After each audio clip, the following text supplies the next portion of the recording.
Hello, and welcome back to Spittin' Sports with Lamar. I am Casey Lamar, and I'm coming at you from the 256. Today, we are still talking fantasy football. We're going to be talking about the running backs today. Going to be done in basically the same fashion as yesterday was with the quarterbacks. But I'm going to get right into it with the top 10. These are all based off ESPN's rankings, so by them, the top 10 goes as follows.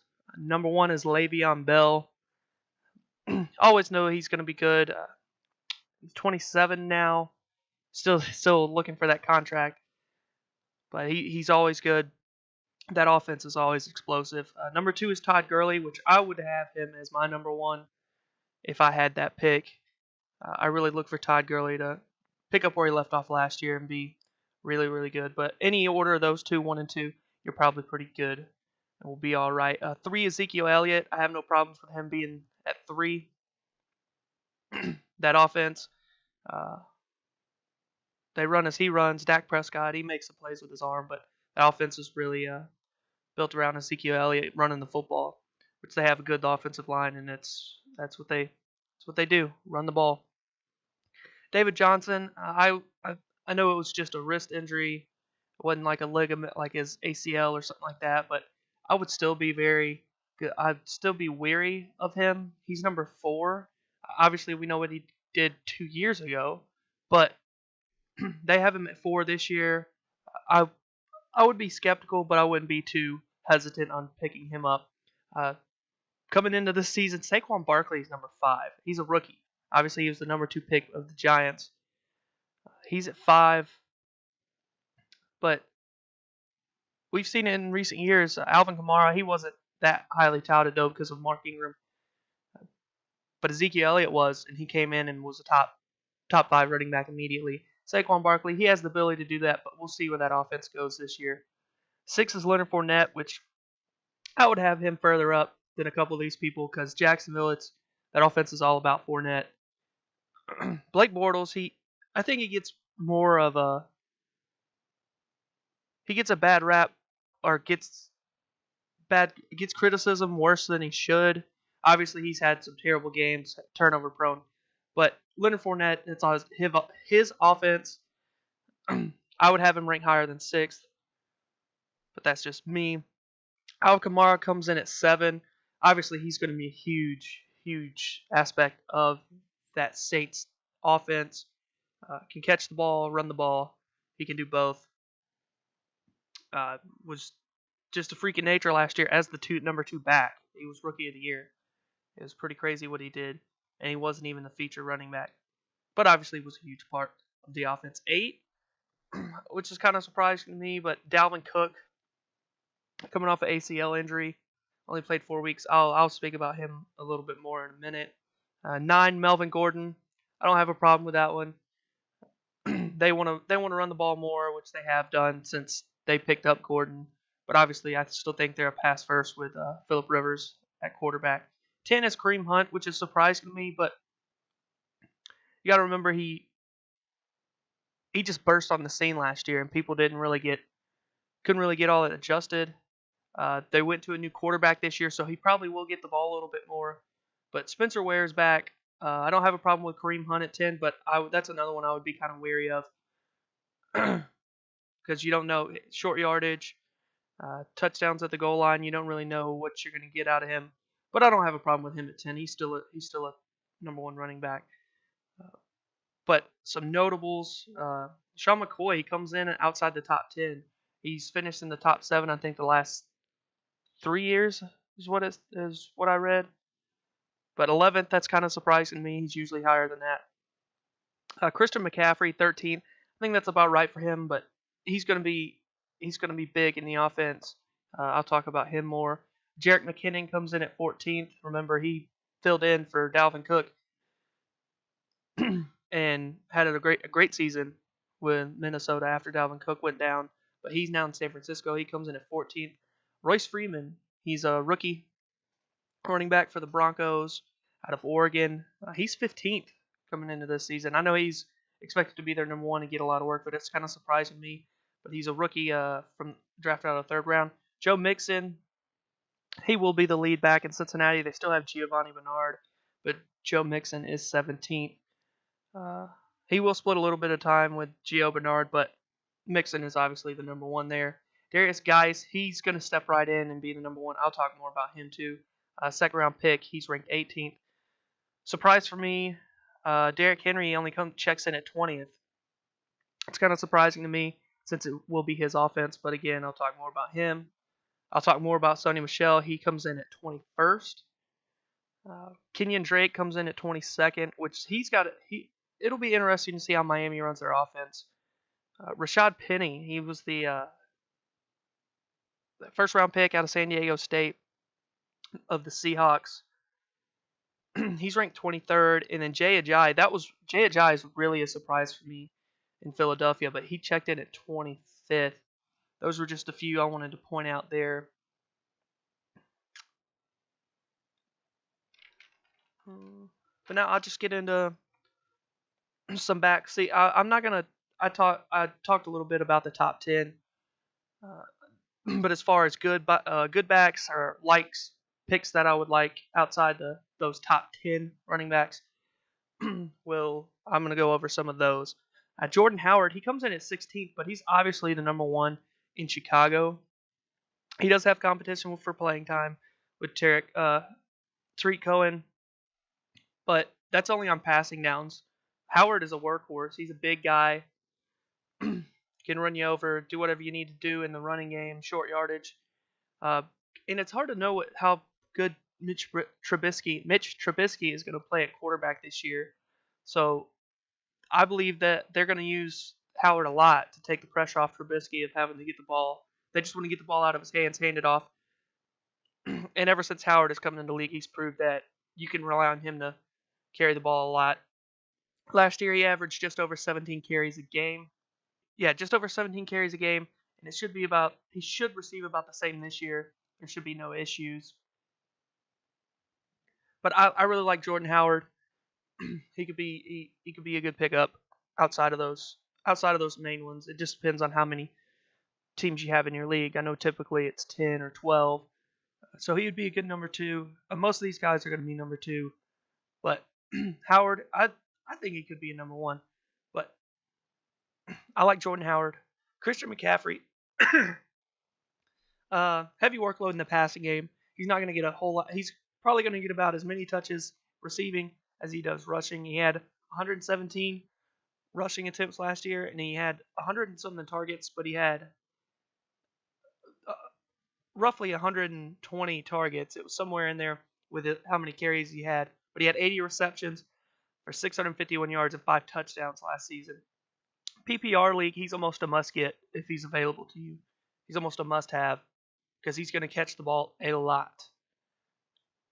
he's just a versatile back. He'll see a lot of time. I know that they're going to use C.J. Anderson, and they still have Jonathan Stewart too, but I really like Christian McCaffrey. He's going to do both things. Obviously, he's probably going to be more efficient or be better when it comes to catching the ball than he is going to be running the ball. But Christian McCaffrey, he's 13th. I really like him as well.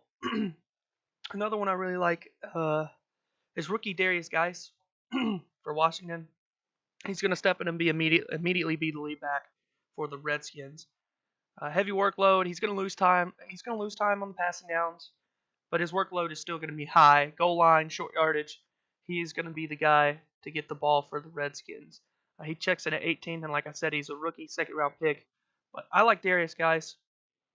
Going to be a quality running back for if you can get him or for whoever gets him in your league. After Darius Guice, I want to move on to Derrick Henry. He's 20th. But I think he's going to be in the top 15. He's the lead back in Tennessee now. All the early down work is going to go to him. He's going to lose time on passing downs because he's not the greatest pass catcher out of the backfield. But anything goal line, this reminds me kind of the Lindale White situation. But he's going to be the number 1 back, unlike Lindale White. But he's going to get a lot of touches inside the 5 just to try to get those touchdowns. So I expect him to have a high touchdown total for the short yardage situations. But I really think he has a big season overall. We've seen him be able to break those big runs like he did at his time in Alabama. At Alabama, but I really like Derrick Henry. He's gonna run. He's gonna get a lot of touches running the ball for the Titans. I really think he's gonna have a big year, much bigger than 20th.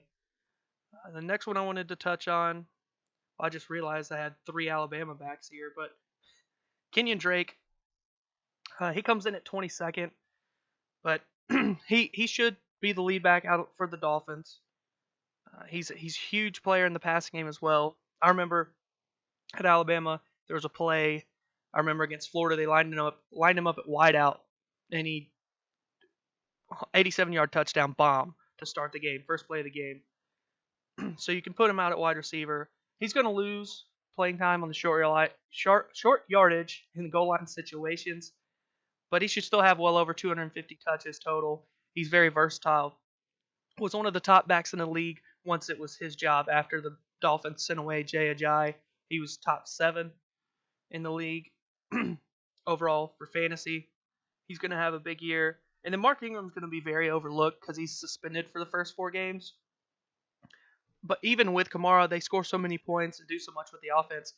Ingram should come back in and I wouldn't say necessarily take over for Kamara because they're going to use both of them. I mean, they could have them on the field at the same time, but Ingram's more of the traditional back. So I think if he's overlooked and he's just sitting on the waivers, you might want to grab him because he's going to be good when he comes back. I know he's not Alvin Kamara. He doesn't have super flashy stats, but he's been a top 10 running back the last 3 years. Last year it was 6th or 7th was where he finished overall. But Ingram will be a good pickup. And then some of them that I wouldn't say I don't like, but I would be wary, maybe risky picks.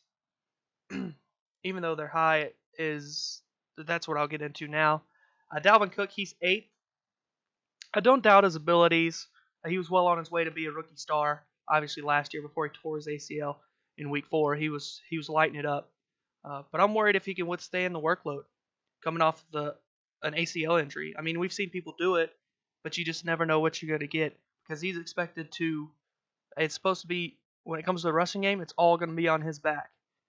I'm not overly worried about him because like I said, we've seen plenty of people come back from torn ACLs, things like that, and they've picked up where they left off. Adrian Peterson, but it's still concerning. I wouldn't have him in 8th. I'd have him at 10th or so, but he's going to get a lot of touches. We've seen that he's been good. He can play at the NFL level, but I'd be concerned, a little wary about him. This one's probably my least favorite of the people, especially in the top 15, is Jerick McKinnon. He's a very small back. He's an extremely great athlete and a great receiver. But I have down here, he's never had more than 159 carries in a single season. And over the last 2 seasons in Minnesota, he had 309 carries, but he only averaged 3.59 yards per carry, which was the worst over those 2 years. 1.5 yards after contact, 1.5 yards after contact, which was second worst in the league over those 2 seasons on those 309 carries. He is a high volume receiver, but his efficiency isn't very good there either. He only averaged 7.2 yards per reception. And he's expected to be a workhorse for San Francisco. He took over for Carlos Hyde, who is no longer there in San Francisco. I would just be concerned about his durability. He's a small guy, and I'd really pay attention. I'm not very high on Jerick McKinnon being a number 1 back with his size and getting the workload he's expected to get. I'd be highly concerned about him or about picking him. I think he'll be a good player, but I don't think he's top 15. But it's just something we'll have to wait and see. And then Sony Michel, he came in at 21st. He's in New England, which is running back by committee every year. They run 3 backs. I don't doubt that he's going to be. He should probably be their number 1 back. He's good. His abilities are. I mean, he's a great back, but he's in New England. It's running back by committee, and he's with 2 guys that have proven that they have the abilities to do what's asked of them in that offense out of James White and Rex Burkhead. And you just always that's always how New England's backfield is. Rotate three guys depending on the situation. Throw them the ball, hand it off. Most of the time, I mean, they use them both ways, which all three of those guys can be used both ways. But I'd be worried because you just know how that New England offense works. They rotate them in constantly. You never know who's going to be out there, who's going to get touches here, who's going to get them there. Uh, he should be the number one back there, but he's in New England. That's my only issue with him. Also, I just wanted to note Devontae Freeman. Obviously, he's been really great when he's been in there. he was number one in the league in 15. Last year, he ranked ninth in the 13 weeks that he actually played. He was a top 10 back. But Tevin Coleman proved he could really play for Atlanta as well. So I would kind of be worried about Freeman losing some time. Obviously, when he's healthy, he's great. But I'd be worried about him splitting a little bit more time this season with Tevin Coleman. But that's all I had to say for the running backs. Those were just my thoughts. Tomorrow will be about the wide receivers. I know this one's out a little late too. I had problems getting the recording or the microphone and the recording stuff to work correctly. But tomorrow I plan on having it between 9 and 10, like I said normally would be the time. But tomorrow, wide receivers, that's what we'll talk about. Thursday is tight ends. Friday is defense and special teams. But this has been Spittin' Sports with Lamar. I am Casey Lamar, and I look forward to talking to you again tomorrow.